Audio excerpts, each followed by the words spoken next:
Hello there, Ian Anderson. It's Laura Steele, and I have been playing classic rock for 3 decades and honored to talk to you because you are someone that I've dreamed about chatting with. So, welcome to our conversation today. Well, thanks very much. It's nice to be with you. And as you just heard, you're my last date today. And so, whatever it is, 13 media interviews later, I might be sounding a little weary, That's but okay. I'm weary too. I have a new puppy. oh, you do? Well, that's I going have to a do new it for puppy. you. Yes, Could be Walter. could be worse. Could be a new kitten. That's true. I'm not, no, I'm a dog. I'm a dog girl. Oh, We are have you something really? in common. Both of our fathers are big band wartime era fans. My father Hmm. is a huge fan of that type of music, and I grew up listening to it because my father was a huge fan. I want to take time back. We're going to obviously talk about the new project. Super excited about it. I've listened to it. It's epic. But let's talk about the beginnings of Ian Anderson. A lot of it started with that type of music and your father. Yes, I was about 7 years old when I was aware of music not just as being something you did a bit at school, singing in a choir or folk music, but something a bit more sexy. Right. And that was this strange syncopated music that often used what we then realized was the blues scale. And so big band jazz and jazz in general is something that grew out of the 1920s and 30s blues music, which was black American folk music. And hence, even the white guys who came along playing their saxophones and trombones and everything else in the big bands, they were still playing black music, whether they realized it or not.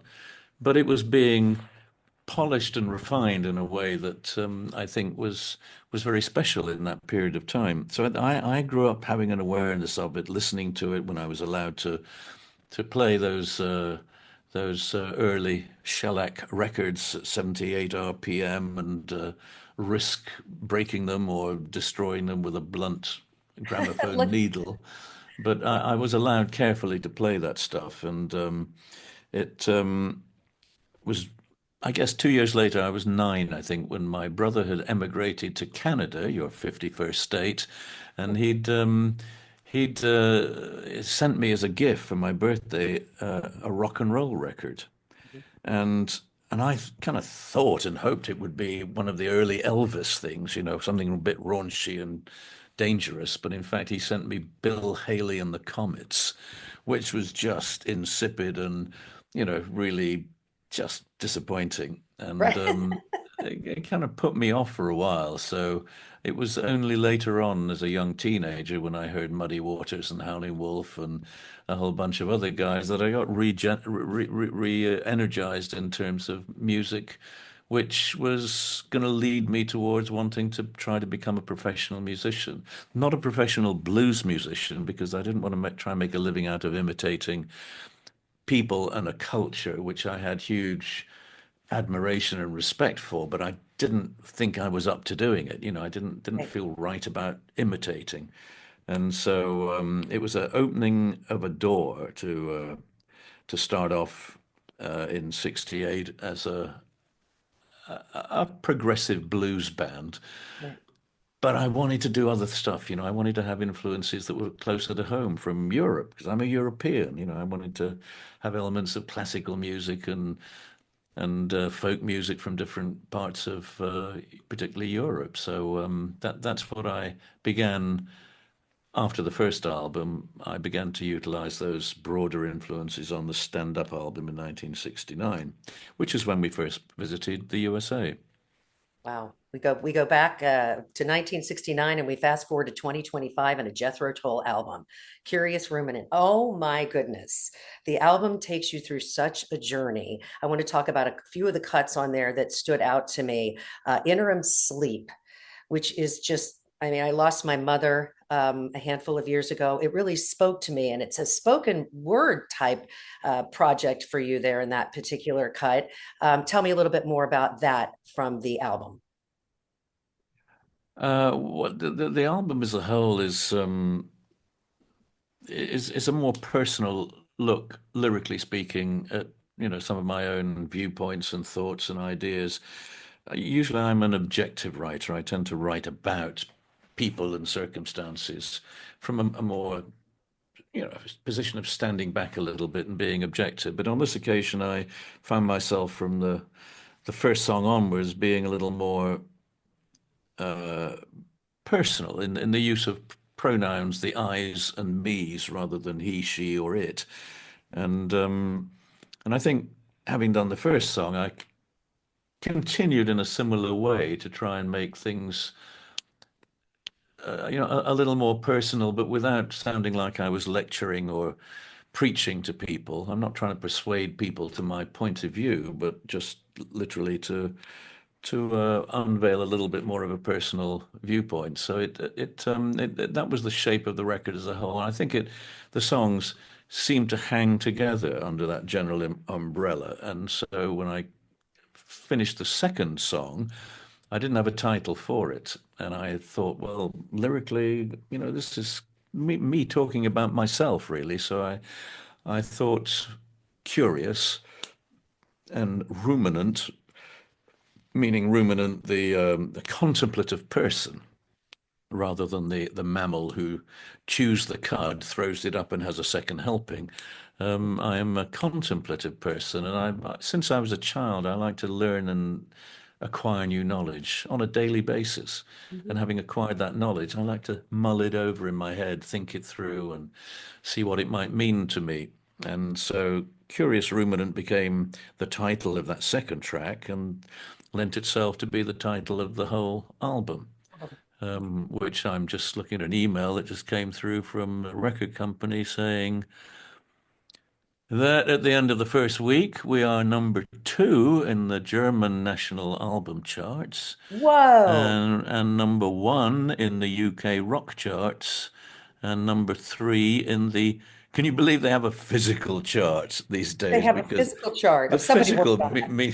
meaning LPs and CDs, as opposed to generally speaking, of course, they take into account the streaming and all the rest of it. But Right. Oh, that's anyway, but wonderful. yes, so the album is being quite well received, it would seem.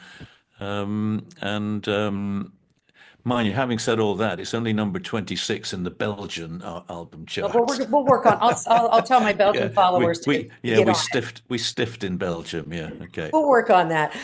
Let's talk about your Inagata Davida, your 16-minute cut on the album. There's a 16-minute cut called Drink from the Same Well. That is lengthy and fabulous. I love a cumbersome song. I love a long song, hence knowing what Inagata Davida is, Iron Butterfly. The length of those songs, doing shorter songs to longer songs, difference in the brain power putting into that, how does that come out at Well, 16 I minutes? think when you have a certain idea, and some songs seem to tell you that they want to be a little more complex, a bit more developmental in terms of arrangement. Other songs say, no, no, I just want to be a little 2 minute guy. I Right. just want to, encapsulate everything within a small space of time and with perhaps a less intricate arrangement. So I listen to what songs tell me. They're like little children. You bring about a new life and you nurture it, and to an extent, you've got to listen to what little that little child, your new song, tells you. Mhm. When it says, hey, Daddy, when I grow up, can I be an engine driver or an astronaut or a US president, or the songs tell you how they want to be, and I listen as a record producer. My job is to listen to what the songs tell me, and they do take on something of a personality. That's all sounding a little bit esoteric and clever, but it is substantially the way I feel about those songs. They are the progeny, they're the product of my loins in a non-sexual way. Curious Ruminant released on March 7th. So it is out there for people to get in various forums, as you just mentioned. Congratulations on it ticking up in not Belgium, but the other spots. I had a question from one of my followers. They said that a lot of musicians have guitars that are based on their playing or their instrument. Is there an Ian Anderson flute out there? One that you have got your name on, or that a company has branded with your name? That comes from one of my followers on Twitter/X. Yes, No, I'm well, still. the answer is simply no. No. I have been approached by, a couple of companies in times gone by when they've said, we'd like to do an Ian Anderson student model flute, but necessarily it's going to be a flute that is, really kind of down in the scale of technical perfection, perhaps, and so I don't really want to lend my name to something that isn't top notch. And so the answer is, out of all the people that I know as flute players, the only one who I can think of who has a top quality flute that is with his name attached is my friend Sir James Galway, who is a classical flautist for since he began before I did, Mm, and he's about 10 years senior to me in terms of his professional life, and so he does have some quality head joints. So I think it's head joint rather than a whole flute, but it's made by a top-notch company, and they wanted to honor him by doing that. But I have a feeling that most of the major flute companies would not, I don't like to say stoop so low, but to use a person to try and somehow publicize their product is not something that most of them would do. So the great flute makers, most of whom are in the Boston area of the USA, they tend to rely on the fact that they are they make great flutes, and that if people like them, professionally speaking, there will be the top uh, orchestras and soloists in the world. right. So I play flutes by a Boston maker by the name of Powell, and Powell flutes are, up there alongside three or four other flute makers in that region, and there are a couple of Japanese makers who make very good quality instruments, but and indeed one or two in mainland Europe as well. But the American flute makers are probably the best in the world I had no as idea Boston. real craftsmen. Yeah. I didn't know that that was really the home of where the good flutes are made. Yeah, Vernon Q. Powell began making flutes, and I think his first silver flute was made by melting down some silver coins or something. Did not They know all have that. these great stories behind them. But yeah, I've been playing Powell flutes for about 30 years, and I just really I have two flutes that I play regularly. One that I use for rehearsal, and one that I take with me on tour on stage. But neither of them are like super expensive. I have a platinum flute, and I have a 14 karat white gold flute, and a nice wooden flute by the same maker, but they're kind of a little too valuable to risk taking out on tour and leaving in a hotel room, where some Somebody could swipe it. over enthusiastic roommate might decide, oh, I think I'd like to play the flute. And so no, I tend not to take the if I'm going to get mugged, it will be for a relatively cheap flute, not for Oh a my goodness. super expensive one. Good to note. Good to note. I know that we're wrapping up on our time here again. Curious Ruminant is the new Jethro Tull album, and Ian Anderson, to talk flute with you is just like I said. I've always wanted to interview you, so this is quite the day for me. So I'm grateful for your time. One other thing, it's more of a PSA, a public service announcement. One of the best concerts I ever saw was at Royal Albert Hall in London. I went to see Eric Clapton. And I was absolutely amazed by the respect that the crowd had for Eric when he was on stage playing that guitar. quiet. You could hear a pin drop in the audience on the quiet moments compared to the United States, where people are like, yeah, play Layla, and screaming out. I know that you and I feel the same way about just that respect of a crowd. I get super irritated when I'm at concerts, and I'm a seasoned concert goer. And I know that that's something that when you're out on the road can be a bit distracting. What's the story on the difference between these countries you go to and the audiences? It can be a wide range, right?